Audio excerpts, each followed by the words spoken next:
Hello everyone, मैं doctor Binu Bhatnagar आज पुनः आपके समक्ष उपस्थित हूँ क्लास 10th सीबीएसई बोर्ड के छात्रों के लिए फर्स्ट टर्म की परीक्षा से संबंधित दूसरा पाठ लेकर। जैसा कि आप जानते हैं, हमने ये श्रृंखला रिवीजन एक्सरसाइज के रूप में तैयार करने का प्रयास किया है। इसमें हम आपको पाठ पढ़ाएंगे नहीं, पाठ का सारांश, कवि अथवा लेखक के विषय में थोड़ी जानकारी, उनकी भाषा शैली और अधिक से अधिक प्रश्न और उनका सटीक उत्तर। हमारा प्रयास है कि परीक्षा के समय बच्चों को रिवीजन में बहुत अधिक समय न लगाना पड़े। वैकल्पिक प्रश्न उत्तर, बहुत सारे मॉडल टेस्ट पेपर बच्चे कर रहे हैं, तैयारी भी लगे हुए हैं, लेकिन इस सीरीज़ का उद्देश्य यही है कि परीक्षा के समय एक दृष्टि में आपका पाठ कम समय में रिवाइज हो जाए। इन चैप्टर्स को यदि आप 2, 4, 5 बार इन सेशंस को ध्यान से सुनेंगे तो आपकी बहुत सारी समस्याएं समाप्त हो जाएंगी और पाठ आपको अच्छी प्रकार से, भली प्रकार से कंठस्थ हो जाएगा, ऐसा हमारा विश्वास है। तो इस सीरीज़ में आज हम सूरदास के पद अध्याय लेंगे। सूरदास के पद काव्य है। पद के अध्याय में आपके 4 पद हैं, जिनमें से हम क्रमवार एक एक पद का विश्लेषण विवेचन करेंगे। आज का पाठ प्रारंभ करने से पहले हम कवि के विषय में थोड़ा सा जानकारी ले लेते हैं। महाकवि सूरदास हिंदी साहित्याकाश में एक दैदीप्यमान नक्षत्र के रूप में जाने जाते हैं। दैदीप्यमान मतलब चमकते हुए सितारे के रूप में जाने जाते हैं।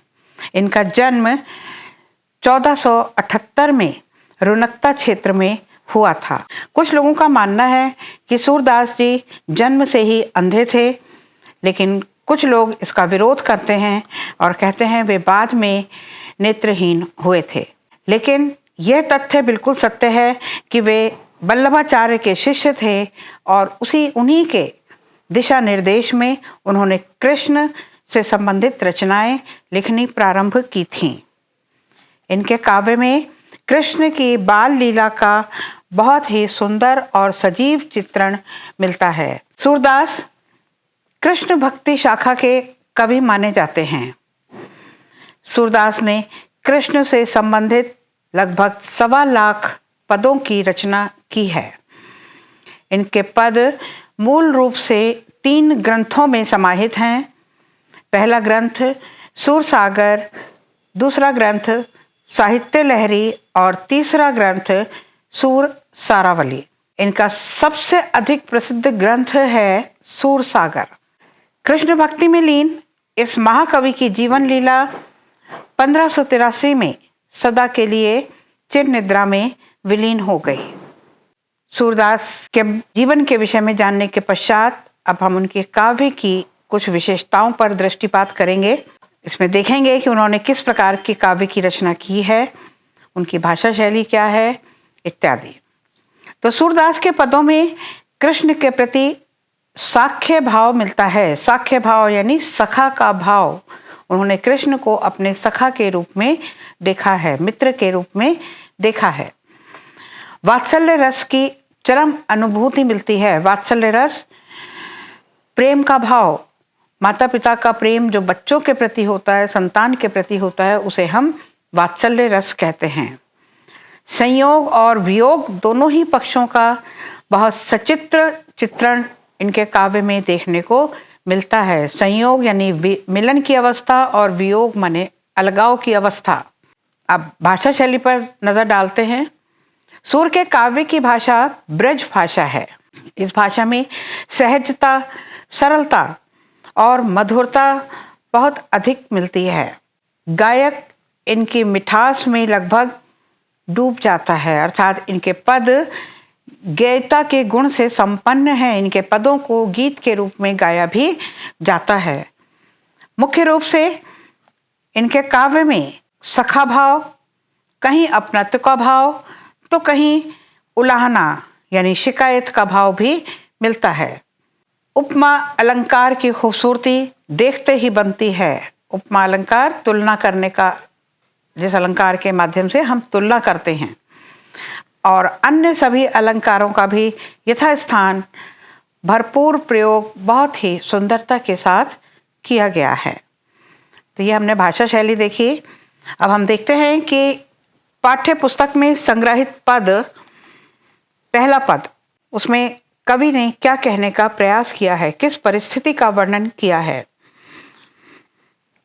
यह पद, चारों ही पद भ्रमर गीत से लिए गए हैं।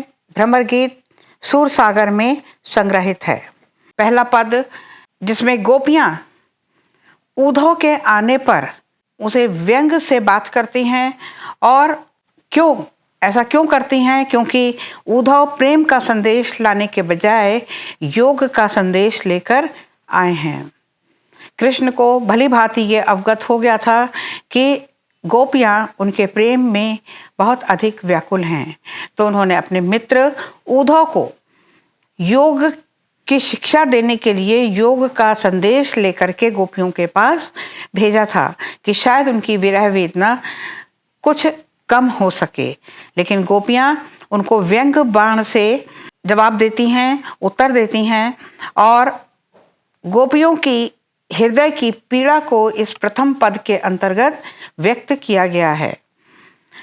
प्रथम पद में गोपियों ने व्यंग करते हुए ही कहा है कि यदि उद्धव कृष्ण के प्रेम में डूबे होते या उन्हें कृष्ण के प्रेम का जरा भी अनुभव होता तो वे इस योग की बात न करते। व्यंग करते ही उन्होंने उद्धव को तेल युक्त पात्र, तेल युक्त घड़े की संज्ञा दी है, कमल के पत्ते की संज्ञा दे करके उनकी आलोचना की है, क्योंकि कमल के पत्ते के ऊपर जल की बूंद नहीं ठहरती, तेल रखे हुए बर्तन के ऊपर भी पानी की बूंद नहीं ठहरती। इसीलिए उन्होंने उद्धव को तेल से भरा हुआ पात्र और कमल के पत्ते की संज्ञा दी है। अब प्रश्नोत्तर देखते हैं। प्रथम पद से संबंधित प्रश्न, इस पद से लगभग 25 प्रश्न और उनके सही उत्तर निकालने का प्रयास किया है। देखिए, पहला प्रश्न, यह पद कहाँ से लिया गया है? यह पद सूरसागर में संग्रहित भ्रमर गीत से लिया गया है। इस पद के रचयिता कौन है? सूरदास। उद्धव कौन है? उद्धव कृष्ण के मित्र हैं। उद्धव गोपियों के पास क्यों आए थे? उद्धव गोपियों के पास कृष्ण का संदेश लेकर आए थे। वो संदेश क्या था? वो संदेश योग का संदेश था। पद में बड़भागी का अर्थ क्या है? बड़भागी का अर्थ है भाग्यशाली। बड़भागी किसको कहा गया है? उद्धव को। बड़भागी उद्धव को क्यों कहा गया? क्योंकि वे कृष्ण के प्रेम के बंधन में नहीं बंधे थे। अगला प्रश्न, प्रेम बंधन में न बंधने से क्या हुआ? उद्धव को विरह वेदना नहीं सहनी पड़ी। पुरैन पात का क्या अर्थ है? कमल का पत्ता, कमल पत्र। पुरैन पात्र का उदाहरण क्यों दिया गया? जिस प्रकार कमल के पत्ते पर पानी की बूंदें नहीं ठहरती, उसी प्रकार कृष्ण के अति समीप रहते हुए भी उद्धव पर प्रेम का रंग नहीं चढ़ा। तेल की गागर का उदाहरण क्यों दिया गया? कमल के पत्ते के समान ही तेल की गागर पर भी पानी का प्रभाव नहीं पड़ता। उसकी तुलना भी उद्धव और कृष्ण के संदर्भ में ही दी गई है। गोपियों ने अपनी तुलना किससे की? गुड़ से। गुड़ में चिपटी हुई चींटियों से। गोपियों ने व्यंग भाव से उद्धव को क्या कहा? बड़भागी। अपरस रहत स्नेह तगा तय में सौभाग्य की ओर संकेत है अथवा दुर्भाग्य की ओर? दुर्भाग्य की ओर। वाक्यांश में गोपियों ने स्वयं को क्या कहा है? वाक्यांश में गोपियों ने स्वयं को अबला और भोली बताया है। गोपियां किसके साथ कैसे संबंध में जुड़ी हैं? कृष्ण के साथ प्रेम के संबंध में। गोपियां किसके साथ संबंध बनाए रखना चाहती हैं? कृष्ण के साथ। प्रीति नदी से क्या तात्पर्य है? कृष्ण के प्रेम और अनुराग की नदी। प्रीति नदी में किसने पैर नहीं डुबोया? उद्धव ने। नहीं मन अनुरागी किसके लिए कहा गया है? उद्धव के लिए। पुरैनी पात में किसकी तुलना किससे की गई है? उद्धव की तुलना कमल पत्र से की गई है। गुर चाटी जो पागी में किसकी तुलना किससे की गई? गुड़ से कृष्ण की और चींटियों से गोपियों की। पद में किसका किसके प्रति प्रेम दृष्टिगोचर हुआ है? गोपियों का कृष्ण के प्रति। पद में गोपियों की कौन सी अवस्था वर्णित की गई है? विरह अवस्था। कुछ कठिन शब्द पद से संबंधित और उनका आंसर, उनका उत्तर। पहला शब्द अपरस, नीरस या अछूता। बड़भागी, भाग्यवान। तगा, धागा या बंधन। पुरैनी पात्र, कमल का पत्ता। प्रीति नदी, प्रेम की नदी। बोर्यो, डुबोना। परागी, मोहित। और पागी, लिप्त। ये पहला पद आपका संपूर्ण हुआ।